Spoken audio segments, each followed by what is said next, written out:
오늘은 마태복음 5장 13절에서 16절의 말씀입니다. 그때 예수님께서 제자들에게 말씀하셨다. 너희는 세상의 소금이다. 그러나 소금이 제맛을 잃으면 무엇으로 다시 짜게 할 수 있겠느냐? 아무 쓸모가 없으니 밖에 버려져 사람들에게 짓밟힐 따름이다. 너희는 세상의 빛이다. 산 위에 자리 잡은 고울은 감추어질 수 없다. 등불은 켜서 함지박속이 아니라 등경 위에 놓는다. 그리하여 집안에 있는 모든 사람을 비춘다. 이와 같이 너희의 빛이 사람들 앞을 비추어 그들이 너희의 착한 행실을 보고 하늘에 계신 너희 아버지를 찬양하게 하여라. 주님의 말씀입니다. 그리스도님 참여합니다. 네, 오늘 복음은 두 가지를 묵상할 수 있겠죠. 너희는 세상의 빛이다. 너희는 세상의 소금이다. 먼저 그리스도의 빛에 대한 것을 한번 묵상을 좀 해보면요. 빛은 성경의 창세기 첫 장부터 하느님께서 세상을 창조할 때 등장합니다. 빛이 생겨라. 1장 3절이죠. 창세기에. 그리스도교는 이렇게 볼 때 빛의 종교입니다. 그럼 그 의미는 무엇일까요? 빛은 사랑과 동의어입니다. 그러므로 빛이 생겨라를 사랑이 생겨라 하고 말할 수 있습니다. 그러면 빛으로서 사랑이란 무엇일까요? 첫째는 사랑이 무엇냐고 물으신다면, 빛으로서의 사랑이 무엇냐고 물으신다면 첫째가 판단 중지입니다. 그야말로 에포케라고도 하죠. 이것은 굉장히 중요한 심리적 상태, 영적 상태에 대한 주제이기도 합니다. 판단 중지.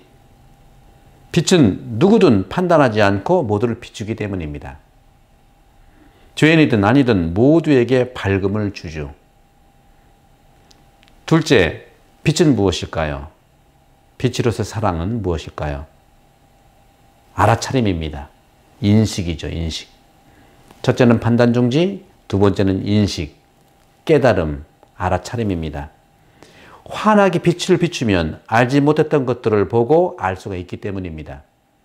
그래서 모르면 의심하고 함부로 가짜뉴스를 말하는데 물어보라는 것이죠. 그래서 빛이란 이해이고 인식이라는 선물을 우리에게 줍니다. 1세기 사도 교부이신 바르나바 성인께서는 이렇게 말씀하셨어요.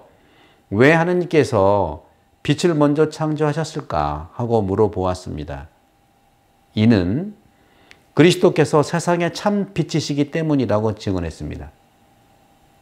초기 교회 신자들도 예수님께서 두 번째 오시는 재림 때에도 빛으로 오시기 때문에 이제 해와 달과 별이 필요치 않다고 그렇게 믿었다고 합니다.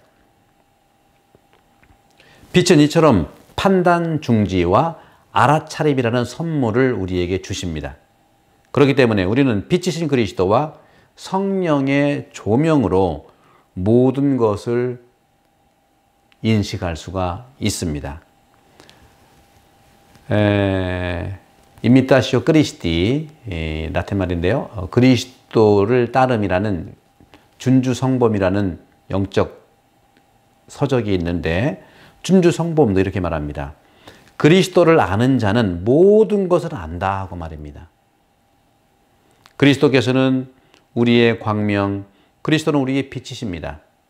그리스도는 온 세상을 비추시는 빛이십니다. 숨어있는 모든 것은 주님과의 만남으로 빛에 의해서 환해지고 분명해집니다. 그러면 교회란 무엇일까요? 그리스도를 믿는 하느님 백성이 모인 교회는 무엇일까요? 바로 예수님처럼 세상에 빛을 비추는 교회입니다. 그러면 믿는 이들의 공동체 교회가 세상에 비추는 빛의 교회가 된다는 것, 그것은 무엇일까요? 바로 예수님이 부활하셨다는 신앙을 증거하는 겁니다. 우리가 부활절 때 많은 예식을 하지만 사실은 두 가지가 부활 성야 미사의 예식 전부입니다. 첫째는 빛의 예식이고 두 번째는 세례 예식이에요. 빛으로서 세상을 환하게 밝혔고 새롭게 태어난다는 것이죠. 무덤에서 부활하신 그리스도를 우리가 어디서 만날 수 있을까요? 바오로 사도의 증거는 이렇습니다. 갈라디아서 2장 20절. 이제 내가 사는 것이 아니라 그리스도께서 내 안에서 사신다. 이제 소금에 대한 얘기를 해볼까요? 세상의 소금이 되라고 했는데 정확하게 이제 히라마 원문으로 보면 세상은 맞지만 땅의 소금이라는 표현이 더 정확합니다. 땅의 소금이 되어라. 세상의 빛으로 비추기도 하지만 땅의 소금이 될 것을 예수님께서 말씀하십니다. 소금은 뭘까요? 소금은요, 음식의 부패를 막아주는 방부제, 보존제입니다. 요즘 냉장고 같은 구실을 하는 것이죠. 오늘 복음은 너희는 세상의 빛, 땅의 소금이라고 번역했습니다. 아까 말씀드린 것처럼 그리스말 성경 원문이죠. 세상의 빛, 땅의 소금. 성경에서 너희가 세상의 빛이라고 하지만 소금은 왜 땅의 소금이라고 말했을까요? 바로 빛은 위에서 세상 아래로 밝게 비추는 데서 알미 드러나지만 판단하지 않고 알미 드러나지만 소금은 땅에 뿌려져 속으로 들어가 생명을 보존하고 부패를 막기 때문입니다. 다시 말하면 빛은 번져야 하지만 소금은 뿌려져서 땅에 녹아야 한다는 것이죠. 빛이 세상에 밝게 번져서 환하게 알아차리도록 하는 것이죠. 그런데 모르니까 판단하고 비교하는 거예요. 그래서인지 내가 세상에 빛이 된다는 것은 나 스스로뿐만 아니라 누구에게라도 판단을 중지하고 비교 중지를 하는 것을 말합니다. 판단 중지, 비교 중지. 모르고 어두우면 물어보고 또 환하게 비추면 제대로 알게 됩니다. 땅이 바로 소금이 땅에 녹도록 주님은 우리를 초대하십니다. 사랑하는 교회 여러분들, 여러분 모두 거룩한 소금, 녹는 소금이 되기를 함께 기도하겠습니다. 세상에 빛이 되기 위해서 빛의 삶을 살기를 초대합니다. 판단 중지, 비교 중지, 그걸 시작할 때 당연히 상대방을 알게 되고 비춰주게 될 것입니다. 알아차리는 빛이 될 것입니다.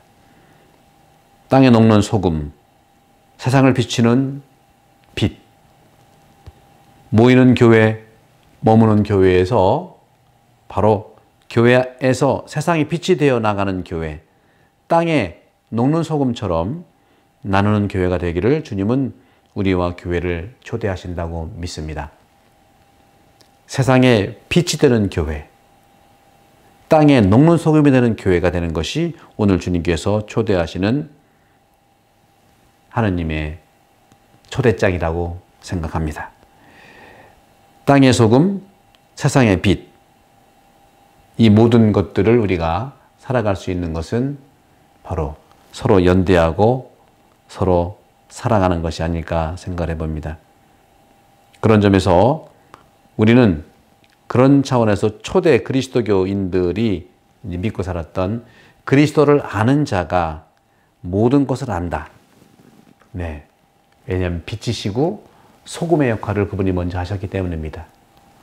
우리 모두 우리 능력으로 빛과 소금이 되려는 것도 있겠지만 그보다는 내 안에 그리스도가 이제는 사시는 것처럼 내가 그리스도가 될 때, 그리스도의 제자가 될 때 우리를 통해서 그분께서는 움직이실 것입니다.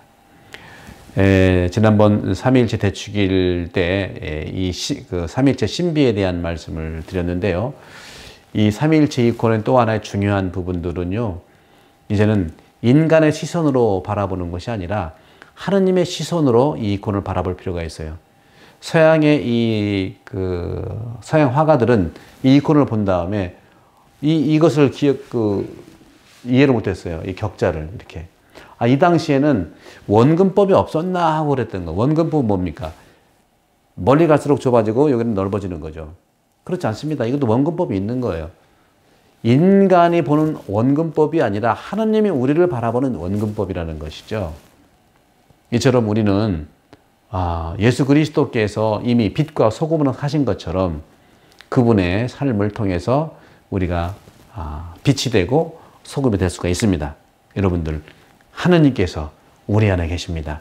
그리스도께서 이제는 내 안에 사십니다. 그러니 나는 빛이 될 수 있고 판단 중재할 수 있고 비교 중재할 수 있고 땅에 녹는 소금, 세상을 비추는 빛으로 살 수가 있다고 봅니다. 성부와 성자와 성령 이름으로 아멘. God bless you. 축복드립니다. 감사합니다.